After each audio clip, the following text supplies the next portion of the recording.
கை எடுக்கிறானா பாராப்பா. ஐயோ இதா கட்டி கரும்புத்துன்னு எவனோ கூலி கேட்பானோ அவன் அங்கிருந்து கட்டி பிடிக்கிறப்ப நான் விட்டா அந்த ஆடு குளத்துக்கு என்ன ஆகுது? ஆடு கேட மாதிரி அடிக்கிறப்போ பெண் கோலம் இல்ல ஆடு பெண்ணு இது ஜாதி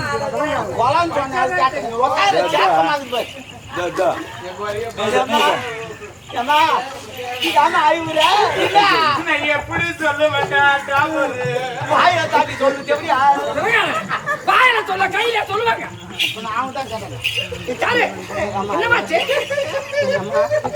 நாலு முறை பேஜாச்சு நான் தான் தண்ணி ஊற்றுமா என் மனைவி நீ 4 முறை ஒரு முறை தண்ணி கொஞ்சம் அவங்க ரோட்ல செய்யற வேலையை ஒழுங்கா செய்யணும். தண்ணி ரோட்ல செய்வன திருந்த செய். தண்ணி கொஞ்சம் ரோட்ல தண்ணி வச்சுங்க விடுங்க அப்புறமா போய் ரோட்ல வச்சு என்னங்க அது ஒரு பக்கம் இருந்தாலும் ஏன் தண்ணியா தண்ணி இல்லை அது ஒரு பக்கம் எங்கேயோ போனோம். நீ தம்மா முதல்ல வச்ச குளு குளு குளு குளு போய்ங்க அப்ப என் மனைவி தேவடியாரு சொல்ல வர நான் சொல்லுவேன் என்னன்னு கேளுங்க. பத்தினி தெய்வம்டா. அப்படியா? தெய்வத்தின் தெய்வம். எல்லாரும் சும்மாவா? எல்லாரும் ஆமாங்க. எல்லாரும் சும்மா என்ன கூட்டுறது சொசைட்டி ஆயிடுது. சொசைட்டினா எல்லாம் லோன் எடுக்க வருவான். அங்கே வருவான். அங்கே வரும் லோன் இங்கே வருமா? ஆமா. என்னங்க நம்ம பொண்ணு கல்லது நம்ம பொண்ணுக்கு என்னாச்சு? அந்த பையனை லவ் பண்ற. எந்த பையன்? அதாங்க நான் வேலைக்கு சேர்த்து கதிருவான். அவனை லவ் பண்ணிடுது. சாரு அந்த பொண்ணை பத்தி போய் ஓடிடுவான். தவறு நம்முடையது. நம்மள போய் லவ் பண்ண இல்ல. திருமண வயதில் ஒரு மகன் இருக்கின்ற போது நாம் இருவரும் திருமணம் செய்து கொள்ள முதல் தவறு. அவளுக்கு ஒரு வரனை பார்த்து மனம் முடித்திருந்தால் அவள் இப்பேற்பட்ட ஈவன செலவு செய்வாங்க. நீங்க நியாயமா பேசுறீங்க. ஆமா. நம்ம பொண்ணுக்கு ஒரு கல்யாணம் பண்ணி பார்க்கணும்னு நீ ஆசைப்படுற. அவன் லவ் பண்ற விஷயம் எல்லா நாட்டுக்கு தெரிஞ்சு போச்சு. 30 விழாலின் தூக்கல மாதிரி பெருமை இதுல கவுந்துச்சு. ஆமா.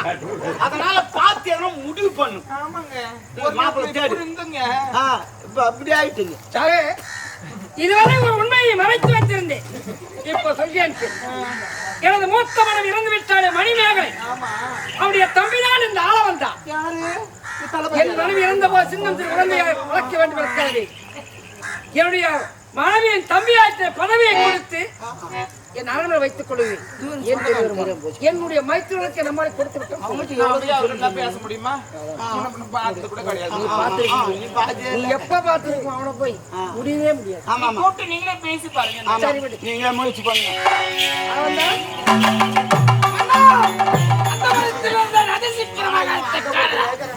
இதுவரை அரசியல் வாழ்க்கை நாம் இருவரும் வாழ்ந்து விட்டோம்.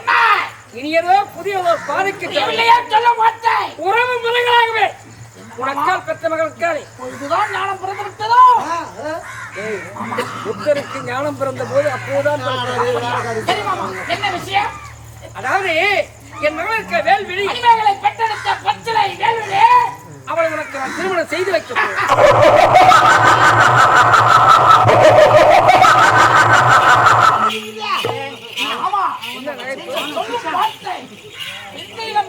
இருக்கிறது மாமா. கெட்ட பாலை எவ்வளவு குடிப்பானா மாமா? கெட்ட பாலா? கெட்ட பழத்தை எவ்வளவு உண்பானா மாமா? கெட்ட பழமா? வேல்வெளி ஒரு எச்சில் பட்ட கனி மாமா. எச்சில் பட்ட கனி. எச்சில் பட்ட கனியை தலையில் கட்டப்பட்டு மனக்கட்டை கட்டி வைக்கிறேன். நான் என்ன எடுக்கிறான் ஒரு எச்சில் பட்ட கனியை என் தலைமையில் இருக்கிற மனக்கோட்டை கட்டி வைத்திருக்கிறோம். மாமா யார் மாமா? என் தாய் மாமா. என் மாமா சொல்லை நான் மீற முடியுமா? மனிதர்களை பெற்றெடுத்த பொற்றிலை மாமா இவமே உன்னுடைய வார்த்தை நான் மீற முடியுமா மாமா? உங்களுடைய வார்த்தை நான் மீறாமல் செய்கிறேன். நான் திருமணம் செய்து கொள்ள வேண்டுமென்றால் நான் சொல்வதை போல் நீ செய்து முடிக்கிறியா மாமா? எப்படி வைக்கிறோம்? உன் சிலத்தில் இருக்க மணிமுடி, இந்த சிம்மாசனம், நாடு நகரம் அனைத்தும் முப்படை தளபதி ஆள வந்தாலுக்கு உயிர் சாசனம் எழுதினான். மகன், என் அக்கா மகன் மணிமேகலை பெற்றெடுத்த பற்ற வேள்வி நான் திருமணம் செய்து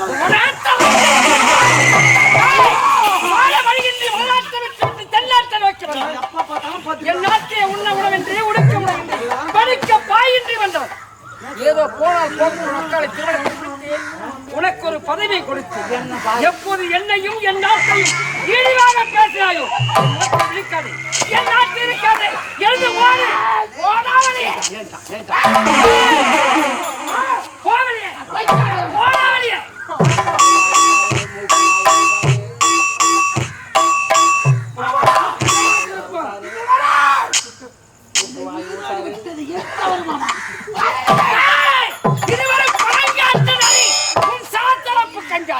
அறிவு கட்டவன் அனாத நாய், எங்கிருந்து வந்த நாய் என்னையும் என்னுடைய மகளையும் இழிவாக பேசிவிட்டான்.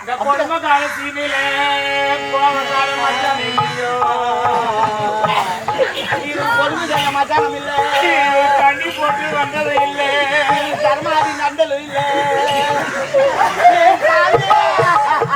அம்மா மாறு குடு மாச்சினா இது கூட்டு சொசைட்டி ரெண்டு பேரும் மாறும்.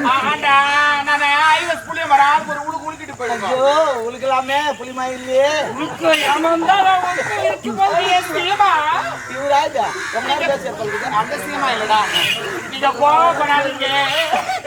உனக்கு பீட்டி இருக்குது, உனக்கு சுகர் இருக்குது 2.5 கிலோ, உனக்கு ஆஸ்துமா இருக்குது 3.5 கிலோ, உனக்கு எல்லாம் கிலோ கணக்குதான். இந்த மணி வைர கம்பிடா, வைர கம்பியா?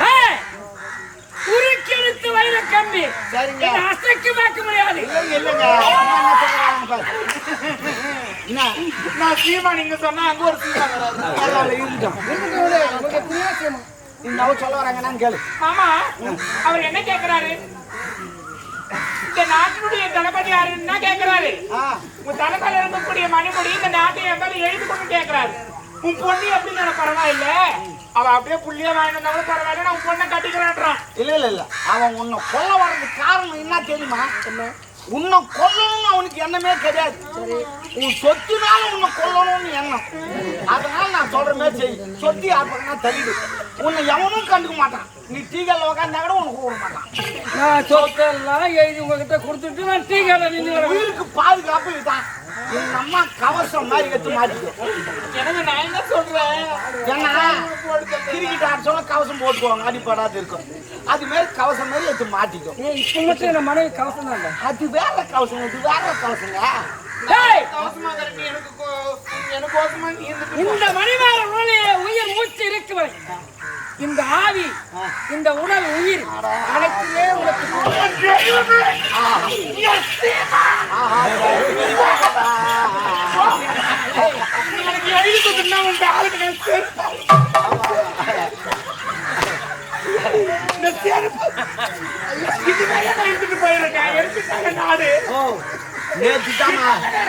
நேற்றுதான் நாய் இது மச்சின்னு வந்தாரு. அது சொல்ல முன்னாடியே உண்டாக இருக்கும்.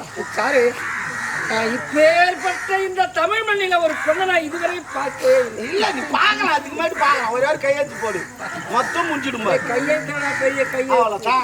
என் மனைவி விடவா எனக்கு கையெழுத்து பேர் போடு. இவர்தான்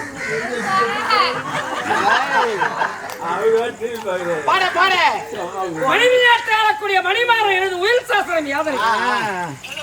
எனது இளைய மனைவி சாருக்கு இந்த நாடு நகரம் அனைத்து உனக்கு சொந்தம். இந்த மணிமாறன் உடலிலே உயிர் மூச்சு இருக்கு வரை உனக்கு சொந்தம். நான் இறந்து விட்ட பிறகு இந்த நாடு நகரம் சொத்து சுகம் அனைத்தும் என் மகள் இப்படிக்கு மணிமாறன்.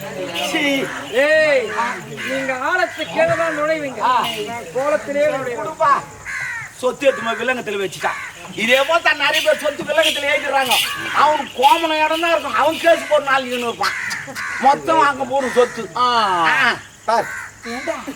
இப்படி ஏடப்படமா கேட்டு நான் செத்து போயிட்டு அவர் பொண்ணுக்காம நான் உஷாரு, நான் எது கொடுக்குறேன் தெரியும் எனக்கு. இவர் இப்படி எழுதுவாருன்னு தெரியும். அதுதான் 2 பேப்பர் வச்சுக்கிறேன். இந்த மேல் பேப்பர்ல சொத்து விவரம் எழுதிக்கிறாரு, கீழ் பேப்பர்ல அவர் கையெழுத்து போட்டுக்கிறார்.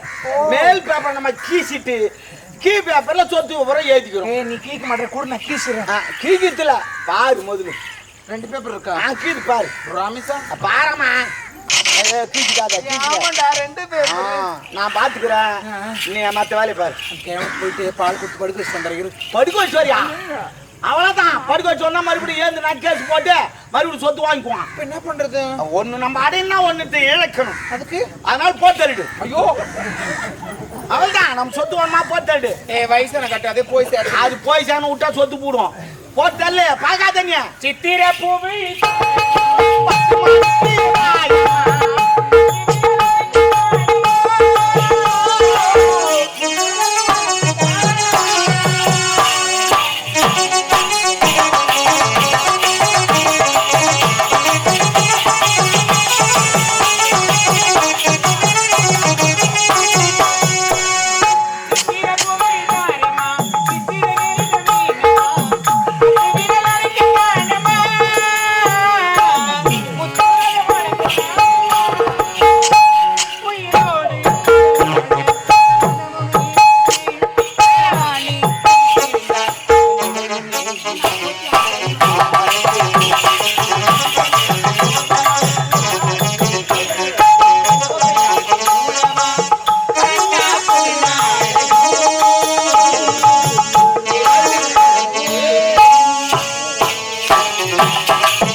நான் காளையை மிதித்தேன், என்னை நீ காலால் மிதித்தாய்.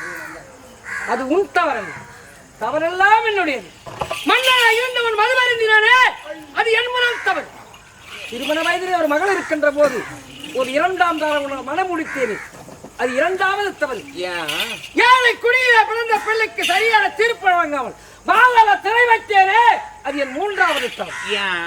நான் செய்த தவறுக்கெல்லாம் ஆண்டவனுக்கு சரியான தண்டனை கொடுத்து விட்டேன். ஆனால் ஒன்று, நீ யார் தெரியுமா?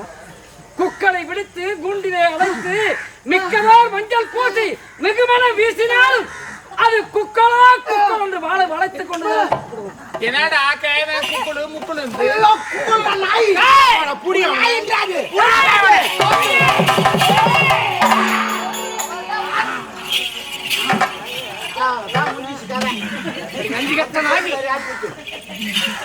நாட்டுக்காக நாடுவான் இந்த நாட்டியக்காரி என்று உன்னை பார்த்து வெளுத்ததெல்லாம் பாலன்று நினைக்கிறான். என் மனைவி என்று என் மாமியார் போல் எப்படியெல்லாம் நினைத்தேரடி கொடியவனை. நீ நல்லவளா இருந்திருந்தால் இந்த ஈவான செயலை செய்திருக்க மாட்டான். நீ யார் தெரியுமா? பாம்புக்கு பல்லிலே விஷம், தேருக்கு கொடுக்கல விஷம். கொடுக்கல உனக்கு? இந்த தேவடியாளுக்கு உடல் முழுவதும் விஷம். ஒரு விஷப்பாம்பு என்று தொட்டே நான் என் தவறு. ஆனால் ஒன்றை மட்டும் சொல்லுகிறேன் கேள். என்னம்மா? இது அரசன் என்ற ஆலமரம். இந்த மரத்தின் கீழ் எந்த மரமும் முளைக்காது. ஏய், நீ நினைக்கலாம் பெண் என்ற ஆணவம் அகம்பாவம் உன்னை அழிக்கப் போகிறது. எந்த ஒரு பெண் கால் மேல் கால் போட்டாலோ அவளுக்கு கருவு இருக்காது வயத்திலே. உண்மை. கலைக்கதான் முடியும். நின்னுச்சுரா நல்லவனா இருந்தால் ஒன்றை மட்டும் சொல்லுகிறேன் கேள். நான் யார் தெரியுமா? மகாபாரதத்தில் மகாவீர பீஷ்மர் தன்னுடைய தந்தைக்காக இன்பத்தை துறந்து சந்திர மன்னனுக்கு பரிமள கந்தி என்ற ஒரு திருமணத்தை முடித்தார். அன்று தேவரெல்லாம் பூமாறி போய்தார். எதற்கு? தந்தைக்கு இன்பத்தை கொடுத்த மகாவீர பீஷ்மன் உரைத்தார். ஆனால் நீ நினைத்தால் தான் உயிர் போகும் என்று உரைத்தேன். அந்த இனத்திலே பிறந்தவன் தான். தவறே செய்யாத எனக்கு ஒரு தண்டனை கொடுத்தீரே. நல்லவனே, உடனிருந்தே கொள்ளும்பியாக நல்லவனா இருந்தவன் மறுவனை கொடுத்து என் நாட்டையும் என் கேட்டவனை நீ கையெடுத்துக்கும்னா உனக்கு ஓட்டு போட நினைக்கிறியா? காலையில ஓடு, எந்த பக்கம் ஓடுவே தெரியாது. ஆனால் ஒன்றை மட்டும் சொல்லுவேன் கே, நான் உன்னை கொன்று விடுவேன்.